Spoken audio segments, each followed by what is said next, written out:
Astaghfirullah. Bismillahirrahmanirrahim. Assalamualaikum warahmatullahi wabarakatuh.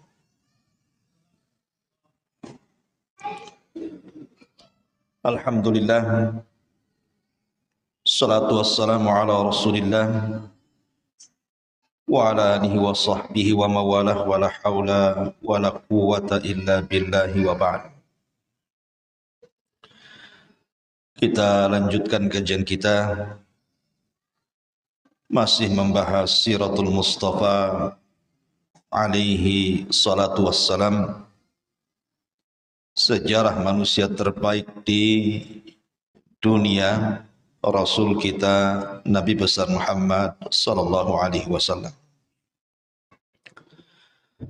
Pada minggu yang lalu kita sudah menjelaskan tentang pembaiatan Aqabah yang pertama.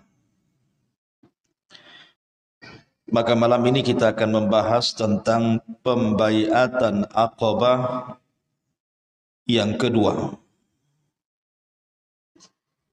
Dan pembaiatan Aqabah yang kedua adalah sejarah yang tidak bisa dilepaskan dari tersebarnya Islam di zaman itu sampai hari ini. Artinya pembaiatan Aqabah yang kedua ini sejarah yang menarik kita kupas karena banyak pelajaran yang kita akan petik. Ma'asyiral muslimin yang dimuliakan Allah Subhanahu wa taala. Setelah orang-orang Ansar dari kalangan Khazraj kebanyakan, saya ulang biar antum paham, Ansar itu terdiri dari dua kabilah. Kabilah yang paling besar disebut Khazraj, dan kabilah yang kecil daripada Khazraj disebut Aus. Jadi Ansar itu terdiri dari dua kabilah, Khazraj dan Aus. Tapi Khazraj lebih besar dibandingkan Aus. Pimpinannya, kalau Khazraj itu dipimpin oleh Sa'd bin Ubadah, kalau Aus dipimpin oleh Sa'd bin Mu'adz. Dua-duanya Sa'ad. Gampang ngapalnya. Satu Sa'ad ibn Ubadah, berarti Khazraj. Satu Sa'ad ibn Mu'adz, berarti Aus. Lah pada pembaiatan yang pertama, itu kebanyakan orang-orang Khazraj yang terlibat. Orang Aus tidak banyak. Ketika dalam pembaiatan pertama, orang-orang Ansar itu berapa jumlahnya? 12 orang. Itulah yang disebut dengan Nuqabaul Ansar. Orang-orang pilihan dari orang-orang Ansar. Lah ketika itu ada seseorang namanya As'ad ibn Zurarah. Dari 12 orang itu ada anak muda yang paling muda, namanya As'ad ibn Zurarah. Catat nama ini karena nama ini akan terus diceritakan dalam kisah ini. As'ad ibn Zurarah. As'ad ibn Zurarah ini meminta kepada Nabi SAW untuk dikirim ke kota Madinah orang yang bisa mengajarkan Al-Quran kepada mereka. Maka Nabi SAW kemudian memilihkan untuk mereka seorang sahabat yang sangat tampan, sangat ganteng, pandai diplomasi, akhlaknya baik, dan juga orangnya lembut. Namanya Mus'ab ibn Umair. Dan ini strategis dakwah Nabi. Karena ini baru pertama Rasul mengirim orang untuk berdakwah keluar. Maka Nabi SAW tidak serta-merta memilih sembarang orang. Tentu Nabi SAW harus mengambil orang pilihan. terpilih Mus'ab ibn Umair. Orangnya ganteng, kemudian putih, orangnya cakap bicara, retorikanya orator, pandai melobi gitu. Orangnya juga menyenangkan dan akhlaknya bagus serta lembut. Kalau antum hidup di zaman Rasul, saya kira nggak ada yang kepilih. Ya. Karena Rasul tidak pilih antum. Antum orangnya nafsuan masalah. Jadi Rasul itu cari yang memang luar biasa. Berangkatlah Mus'ab, sedikit biografi Mus'ab ya biar paham. Mus'ab ibn Umair ini adalah termasuk as-sabiqun al-awwalun, termasuk orang-orang yang mula-mula masuk Islam, dan dia tergabung kepada sahabat yang masuk Islam di Daril Arqam. Artinya memang orang awal-awal dia. Mus'ab ibn Umair orang kaya. Dia kalau keluar itu bajunya itu yang mahal, suka dengan wewangian. Pokoknya penampilannya keren karena dia orang kaya. Tetapi setelah masuk Islam, maka orang tuanya menghentikan nafkahnya kepada Mus'ab ibn Umair. Disuruh murtad kembali. Bahkan sempat ditahan keluarganya dan disiksa. Sampai akhirnya dia kabur, kemudian ikut hijrah bersama kaum muslimin pada hijrah yang pertama ke Ethiopia, ke Habasyah. Lah Mus'ab ibn Umair ini, ikhwatu fiddin yang dimuliakan Allah Azza wa Jalla, dia ikut hijrah ke Habasyah dan juga hijrah ke kota Madinah. Lah di antara kedudukannya Mus'ab ibn Umair di mata Nabi SAW itu, Rasul pernah mengatakan begini, "Unzuru ila hadzal rajul alladzi qad nawwara Allahu qalbah." Lihatlah kepada Mus'ab ibn Umair, orang ini Allah telah buat cahaya hatinya. Orang ini orang bersih, orang baik. Allah kirim cahaya kepada hatinya, sehingga dia menjadi orang yang sangat mencintai Allah dan Rasulnya. Ketika Mus'ab ibn Umair ini, dia kan salah satu orang yang memegang bendera dalam perang Badar dan perang Uhud. Tapi Allah takdirkan di perang Uhud dia mati syahid. Lah perawakan Mus'ab ibn Umair itu persis seperti Nabi. Kalau dia pakai baju besi, kemudian kepalanya pakai helm perang, itu tidak bisa dibedakan mana Nabi, mana Mus'ab ibn Umair. Saking persisnya. Kalau sudah sama-sama pakai baju perang. Makanya di perang Uhud, ketika ada orang musyrik berhasil membunuh Mus'ab ibn Umair, disangkanya dia membunuh Nabi. Tersebarlah berita hoax bahwa dia sudah membunuh Nabi. Padahal yang dibunuh siapa? Mus'ab ibn Umair. Karena mirip masalahnya. Ketika Mus'ab ibn Umair mati syahid di perang Uhud, kain kafan yang diberikan itu sangat mengkhawatirkan, karena kalau ditarik ke kepala kemudian nampak kakinya, ditarik ke kaki nampak pula kepalanya. Lah Mus'ab ibn Umair ini ketika meninggal dunia, maka Nabi SAW membacakan ayat kepadanya, minal mu'minin rijalun sadaqu ma'ahadullah alaih. Di antara orang-orang yang beriman ada orang-orang yang membenarkan apa yang Allah janjikan kepada mereka. Itulah Mus'ab bin Umair radhiyallahu anhu.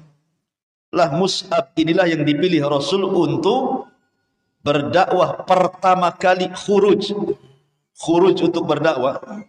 Dialah Mus'ab bin Umair datang ke kota Madinah. Ke rumah siapa tujuannya? Ke rumah sahabat As'ad ibn Zurarah tadi. As'ad ibn Zurarah ini ada kekerabatan dengan pemimpin Aus, Sa'd bin Mu'adz. Berangkatlah Mus'ab, kemudian menginap di rumah As'ad ibn Zurarah. Disitulah berkumpul orang-orang yang pernah membaiat Rasul pada baiat Aqabah yang pertama. Belajar kepada Mus'ab di rumah siapa? As'ad ibn Zurarah. Rupanya kedengaran perkumpulan As'ad ibn Zurarah yang memanggil Mus'ab ibn Umair, kemudian membuat halaqah kajian di rumahnya oleh dua pembesar Aus. Dulunya masih musyrik, belum masuk Islam nih. Yang pertama Usaid ibn Hudhair namanya. Usaid ibn Hudhair. Yang kedua Sa'd bin Mu'adz. Marah dua orang itu. Ngapain orang Mekah ke Madinah? Apa mereka atau dia mau datang membodoh-bodohi orang-orang Madinah? Sebaiknya diusir saja. Lah ketika itu Sa'd ibn Mu'adz mengutus Usaid ibn Hudhair ini supaya mengusir siapa? Mus'ab ibn sahabat Mus'ab ibn Umair ini di rumah As'ad ibn Zurarah ini. Berangkatlah Usaid ini. Sebelum datang, As'ad ibn Zurarah membisikkan di telinga Mus'ab ibn Umair ini. Wahai Mus'ab, ini orang ini yang mau datang di Usaid ibn Hudhair ini. Orang Aus, dia pemimpin Aus. Kalau kau bisa memasukkan dia ke Islam, maka akan banyak orang masuk Islam. Jadi udah dibisiki dulu tuh. Datanglah Usaid ibn Hudhair kepada As'ad ibn Zurarah menanyakan mana orang Mekah itu. Maksudnya siapa? Mus'ab ibn Umair. Ketika datang di hadapannya saja langsung dicaci maki dan disuruh pergi.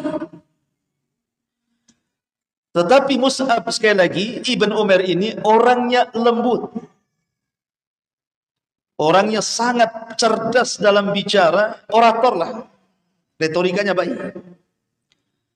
Jadi dia ngomong sama si Usaid ibn Hudhair ini, wahai Tuan Usaid, begini saja, kamu tidak perlu mengusir saya. Bagaimana kalau kita bincang-bincang sebentar saja, tidak usah lama-lama. Kalau yang saya dakwahkan kepadamu sebuah kebaikan, alhamdulillah, segala puja dan puji hanya milik Allah. Tapi kalau yang saya dakwahkan kepadamu menurut kamu tidak pantas, tidak layak, tidak cocok, kau tidak perlu usir aku pulang sendiri ke Mekah. Kalau objektif itu namanya. Akhirnya Usaid pun mengatakan, ya daripada ada keributan, kan enak kalau gitu. Duduklah Usaid dengan Mus'ab, bincang-bincanglah soal Islam. Mus'ab membacakan ayat-ayat Al-Quran, memahamkan apa itu Islam, apa itu Allah, apa itu Nabi, apa itu, dijelaskan kepada Usaid dengan dibacakan ayat-ayat Al-Quran kepada Usaid ibn Hudhair ini. Subhanallah, sekali dengar, sekali baca Al-Quran, hidayah masuk pula ke hati Usaid ibn Hudhair ini.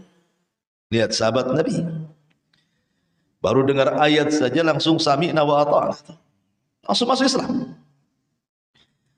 Maka kemudian kata As'ad ibn Zurarah, sebaiknya kau mandi, kau berwudu, kau sholat, karena engkau sudah bersyahadat kepada Allah dan kepada Rasul.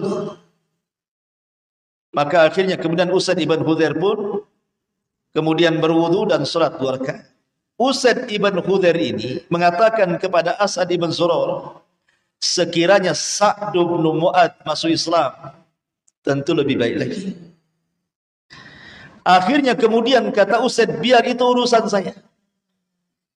Berangkatlah Usaid menuju Sa'd ibn Mu'adz. Sa'd ibn Mu'adz ini kaget. Ketika berangkat nampak emosi, mau ngusir Mus'ab ibn Umair. Datang kok mukanya beda. Kayak udah kena masuk Islam nih orang.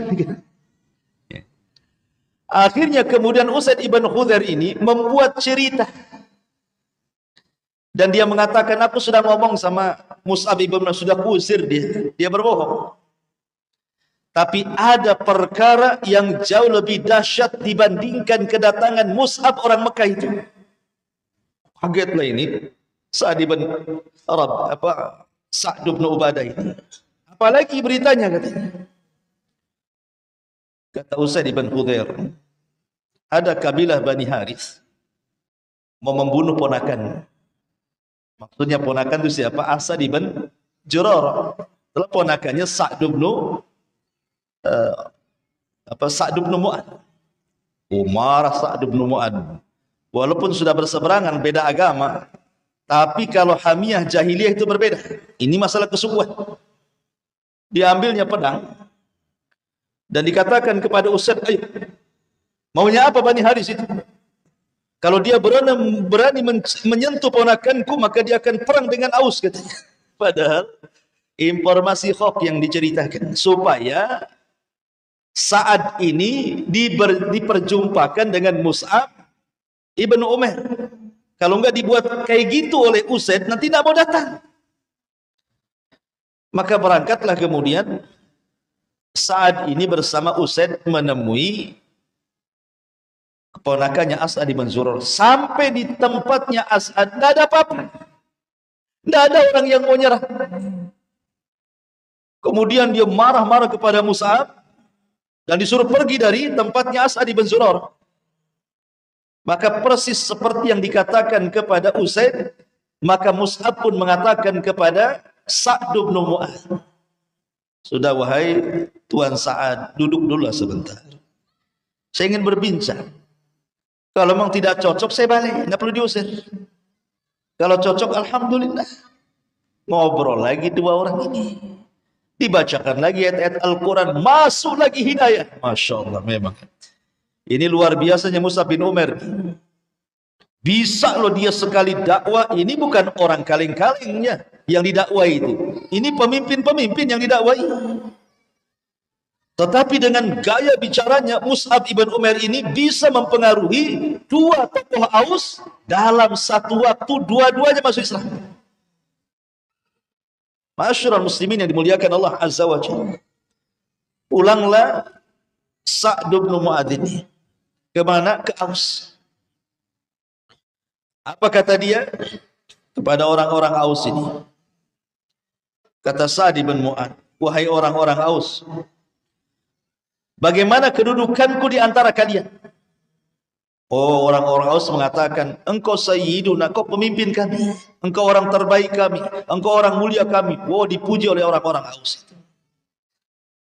Kalau kalian masih mengakui kedudukanku, kata Sa'd bin Mu'adz, tidak ada satupun, baik laki-laki, perempuan, anak-anak, orang dewasa, orang tua, kecuali harus bersyahadat.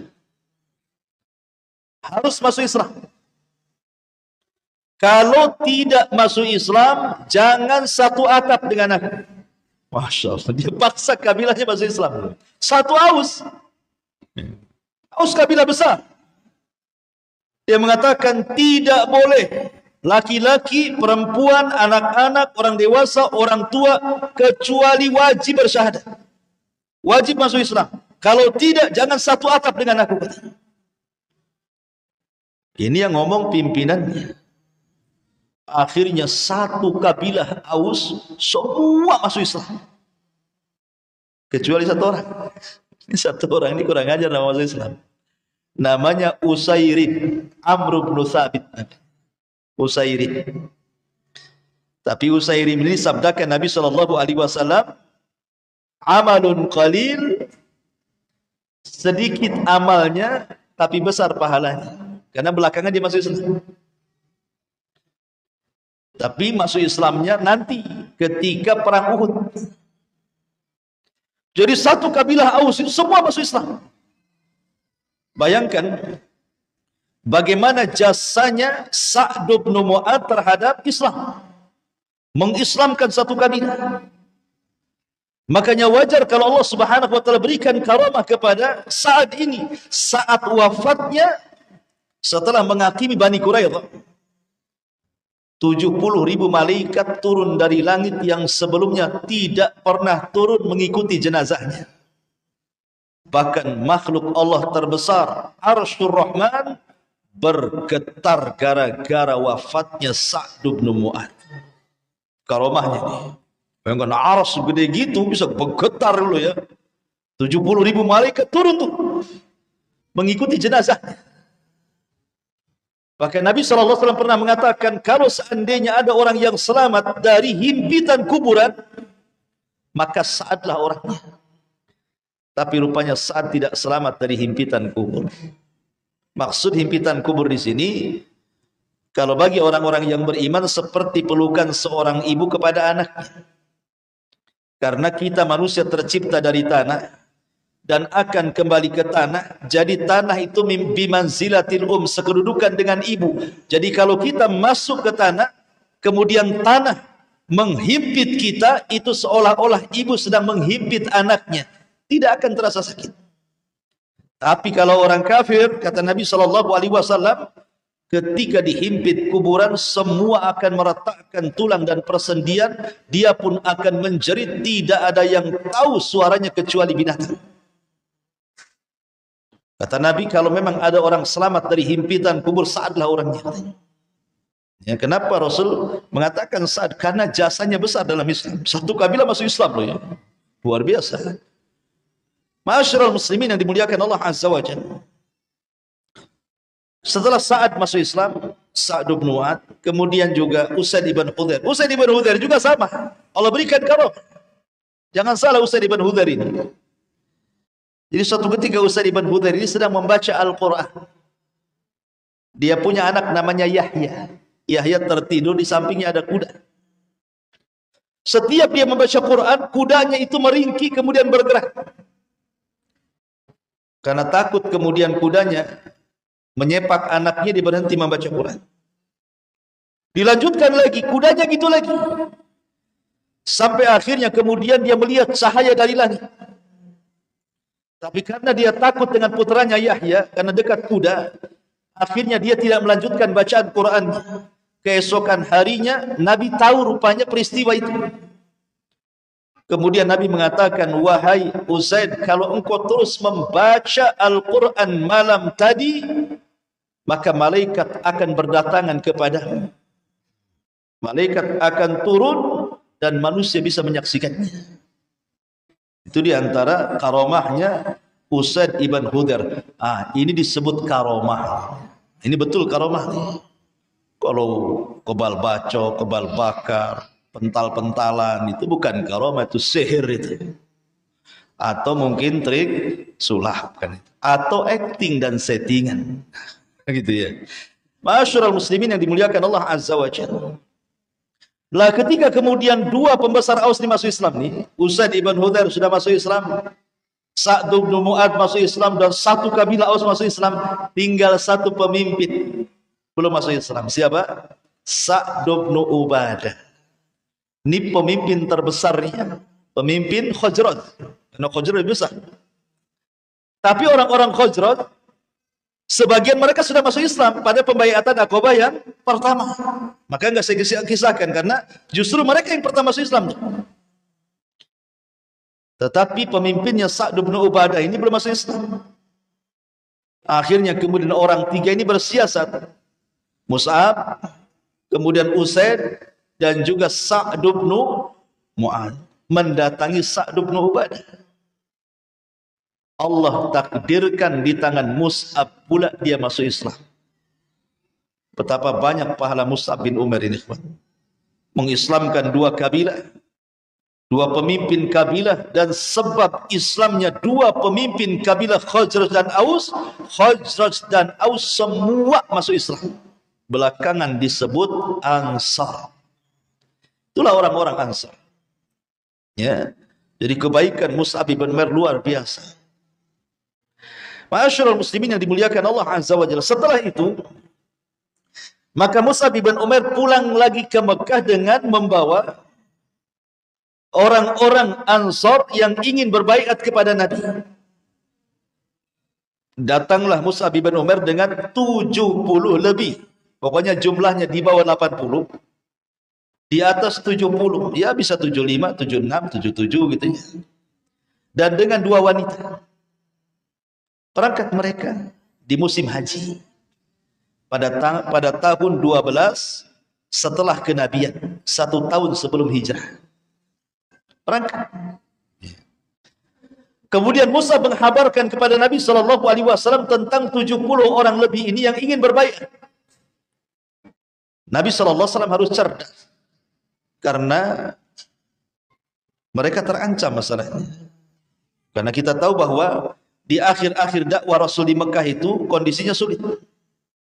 Apalagi setelah meninggalnya Khadijah, meninggalnya Abu Talib, dan tahun itu disebut Amul Hazni, tahun kesedihan, itu Rasul disempitkan dakwahnya. Bahkan diboikot oleh 18 kabilah. Sehingga Rasul harus hati-hati berjumpa dengan mereka. Maka Nabi SAW menentukan waktu, menentukan tempat, dan juga menentukan orang yang akan dibawa orang-orang dia menemui orang-orang Ansar. Maka akhirnya Nabi SAW menentukan tempat di Aqabah. Waktunya 2 hari tasyrik setelah haji. Dan Rasul membawa 3 sahabatnya. 1 Abu Bakar, 2 Ali, dan 3 Abbas. Tapi Abbas ini belum masuk Islam, masih kafir. Di sini perbedaan baiat yang pertama dengan yang kedua. Apa perbedaannya? 1 dari jumlah. Kalau baiat yang pertama 12 orang. Kalau baiat yang kedua ini 70 lebih, 75, 76 gitu. Kemudian yang kedua, pembaiatan yang kedua, pertama tidak ada perempuan. Walaupun baiatnya disebut baiatun nisa.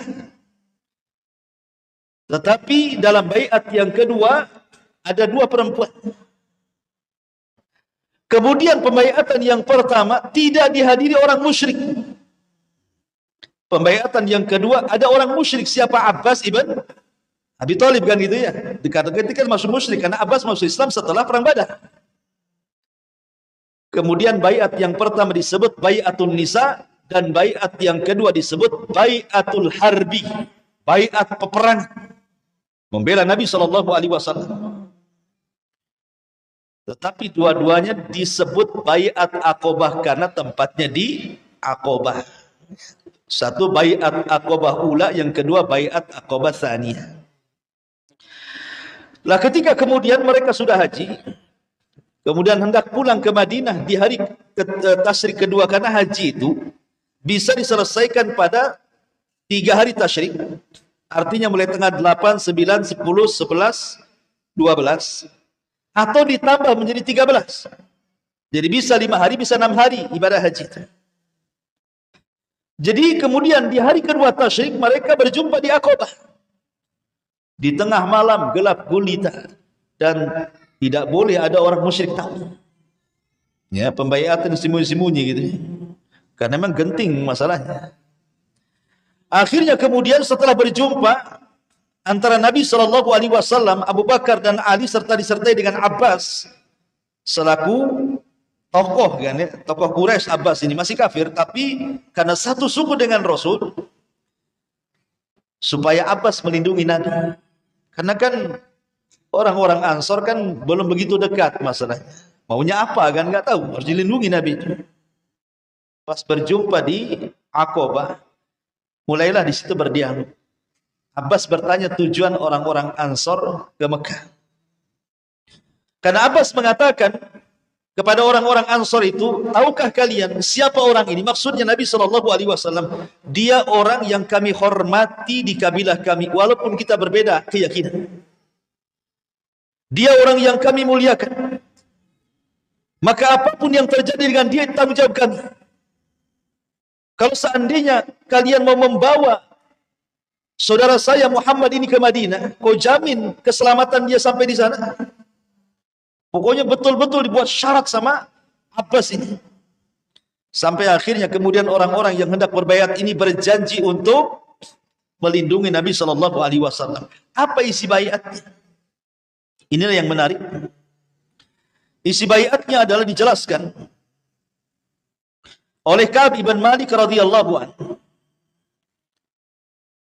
di mana Nabi SAW bersabda, tubayi'uni ala sam'i wa ta'ati fin nasyati wal kasali wan nafaqati fil usri wal yusri wa 'alal amri bil ma'rufi wan nahyi 'anil munkari wa an taqulu fillahi la takhafuna fillahi laumata la'im wa 'ala an tansuruni fatamna'uni idza qadimtu ilaikum mimma tamna'una minhu anfusakum wa azwajakum wa abna'akum wa lakumul jannah, kata Rasul. Lihat ada beberapa poin dalam baiat ini. Kata Nabi SAW, tubayi'uni ala sam'i wa ta'ah fin nasyati wal kasani. Pertama, kamu berbaiat kepadaku untuk mendengar dan taat. Syarat baiat kalian kepadaku, hendaklah kalian mendengar dan hendaklah kalian taat. Kemudian Rasul mengatakan, kapan itu? Baik ketika kalian semangat atau ketika kalian malas. Kalian harus dengar dan harus taat. Dan ini akidah ahli sunnah. Ketika mereka menjadikan Rasul sebagai pimpinan mereka, maka akidah ahli sunnah, kita wajib taat kepada pemimpin yang sah. Harus mendengar, harus taat. Tidak boleh memberontak. Karena itu akidahnya Khawarij. Kemudian yang kedua, wan nafaqati fil usri wal yusri. Dan kalian harus menafkahkan harta-harta kalian kepadaku di saat kalian senang atau di saat kalian sulit. Kalau di saat senang banyak duit, senanglah kita bantu. Kalau di saat susah, macam pula caranya? Tapi Rasul mengatakan, Anda sedang senang, Anda sedang sulit, kalau saya butuh dana, sudah harus ada dananya. Saya nggak mau tahu. Siap? Siapa? Kan begitu. Oke, sudah siap. Kata Nabi yang ketiga, wa 'alal amri bil ma'ruf wan nahyi 'anil munkar. Maka yang ketiga, baiat yang ketiga adalah kita harus menegakkan al-amru bil ma'ruf, mengajak manusia kepada kebaikan, wan nahyu 'anil munkar. Tidak boleh ada kemungkaran kecuali dibasmi, dan tidak ada kemungkaran yang lebih mungkar melebihi kesyirikan. Kalian harus membasmi para penyembah berhala. Itu kemungkaran yang paling besar, dan ma'ruf yang paling besarlah tauhid, mendakwahkan tauhid. Kemudian yang ketiga, yang keempat, wa an taqulu fillahi law wa an taqulu fillahi la takhafuna fillahi laumata la'im. Yang keempat, kata Nabi SAW, dan kalian kubaiat untuk berbicara di jalan Allah dan tidak takut kepada siapapun yang mencela kalian ketika menegakkan kebenaran. Katakan yang benar walaupun pahit. Lihat Nabi SAW dikatakan gila, dikatakan perangkai syair, dikatakan tukang sihir, tukang tenung, pemecah belah, macam-macam. Tapi selalu saja Rasul tetap berdakwah. Jangan takut celaan orang yang mencela. Tetap kita harus berjalan. Anjing menggonggong, kapilah tetap berlalu, gitu bahasanya. Mau apa kalian? Dan yang terakhir, inilah yang terakhir disebabkan kenapa baiat disebut baiatul harbi, baiat peperangan untuk menolong Rasul dalam setiap pertempuran. Yang terakhir kata Rasul, wa'ala antang suruni fatamna'uni idza qadimtu ilaikum mimma tamna'una minhu anfusakum wa azwajakum wa abna'akum wa lakumul jannah. Hendaklah kalian menolongku. Kalian harus menolongku. Kalau seandainya aku datang kepada kalian, maka kalian harus menolongku sebagaimana kalian menolong diri-diri kalian, sebagaimana kalian menolong istri dan keluarga kalian, sebagaimana kalian menolong anak-anak kalian, maka begitu juga ketika kalian menolong diriku. kalau kalian mengikuti 4 syarat pembaiatan ini, kata Rasul, walakumul jannah, kalian dijanjikan surga. Ya, ma'asyiral muslimin, ini 5 poin ini tegaknya Islam. 5 poin ini tegaknya Islam, ikhwan. Pertama, as-sam'i wa ta'ah.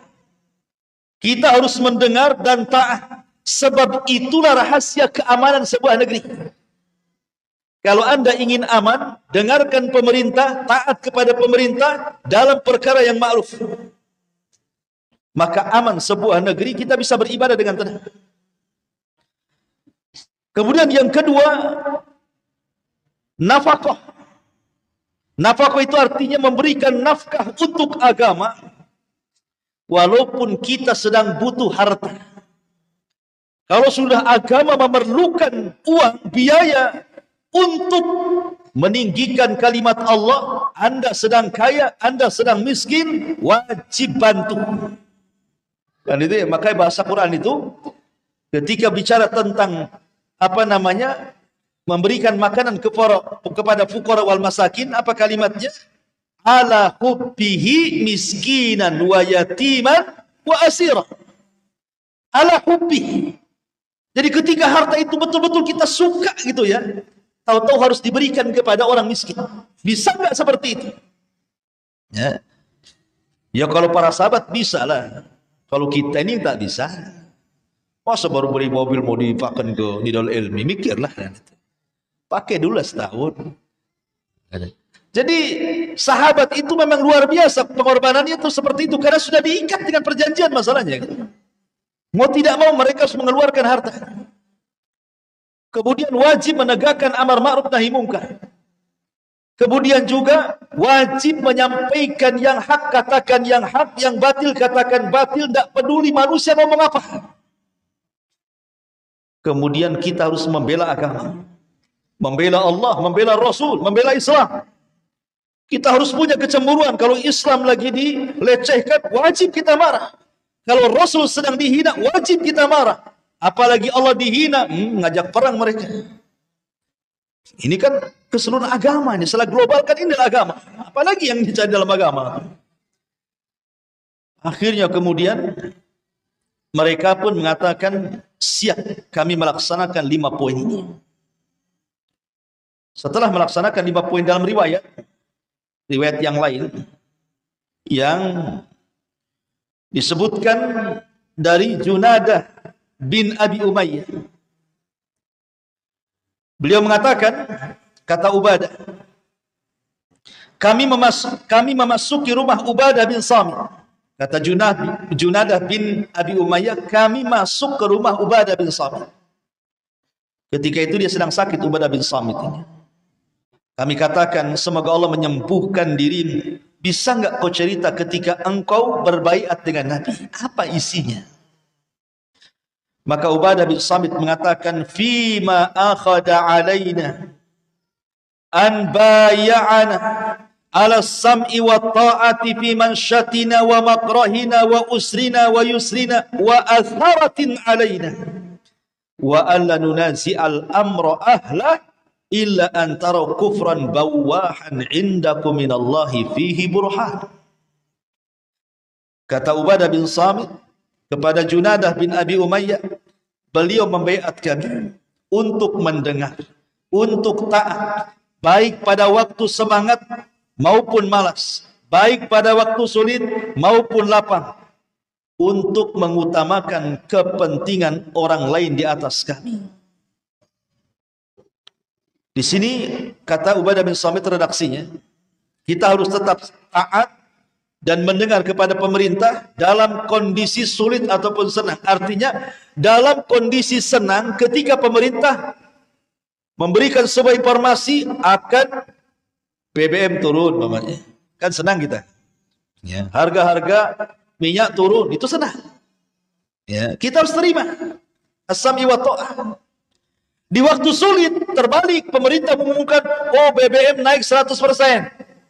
Umpamanya kan, minyak goreng naik, sayur bawang pun seikat-ikatnya naik, diumumkan sama pemerintah. Mau tidak mau, kita harus taat.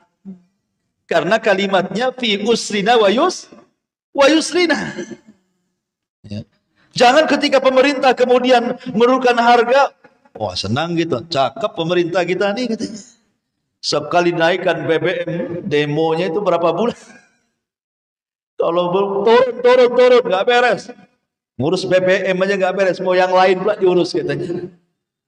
Kalau dia yang jadi pemerintah, bukan BBM saja yang naik, semua naik. Ya. Ma'asyiral muslimin yang dimuliakan, dalam Islam itu kritikan kepada pemerintah tidak dilarang. Tetapi maksudnya kritikan di sini dalam bentuk nasihat, dan nasihat kepada pemerintah itu ada caranya. Bukan di mimbar-mimbar, masa mimbar Jumat untuk ngeritik pemerintah. Mimbar Jumat itu ingatkan sholat, ingatkan zakat, ingatkan agama masih banyak. Ya. Ma'asyiral muslimin yang dimuliakan Allah Azza wa Jalla. Illa antara kufran bawahan, kecuali kalau pemerintah itu jelas-jelas kafir. Ada bukti kekafirannya.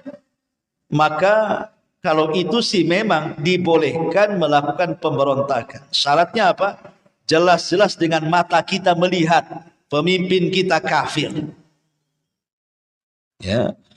Kemudian sampai bukti kepada dia, hujah sampai kepada dia, dia tetap di atas kekafirannya. Oh, kalau gitu tak bisa kita dipimpin orang kafir. Itu pun melihat maslahat dan mafsadah. Kalau mau menggulingkan orang kafir, antum senjatanya pisau dapur, pemerintah tank dan pesawat terbang, ngapain antum perang? Sama aja antum cari mati di situ kan. Jadi itu pun melihat maslahat dan mafsadah, nggak bisa main berontak-berontak saja. Alhamdulillah negara kita ini dipimpin oleh seorang muslim. Kurang nikmat apa lagi? Fabi ayyi ala'i rabbikum atukadzib. Alhamdulillah. Inilah di antara isi baiat. Akhirnya kemudian pasca baiat Aqabah yang kedua inilah disinilah dimulai sejarah hijrah Rasul yang merubah tatanan Islam yang tadinya tertindas menjadi merdeka, yang tadinya tidak berkembang menjadi berkembang, yang tadinya gelap jadi cahaya. Akhirnya tersebarlah Islam sejak saat itu sampai hari ini. Wallahu a'lam bishawab. Mudah-mudahan ada manfaatnya. Subhanaka wa bihamdika asyhadu an la ilaha illa anta astaghfiruka wa atubu ilaik. Allahu taala a'lam. Assalamualaikum warahmatullahi wabarakatuh.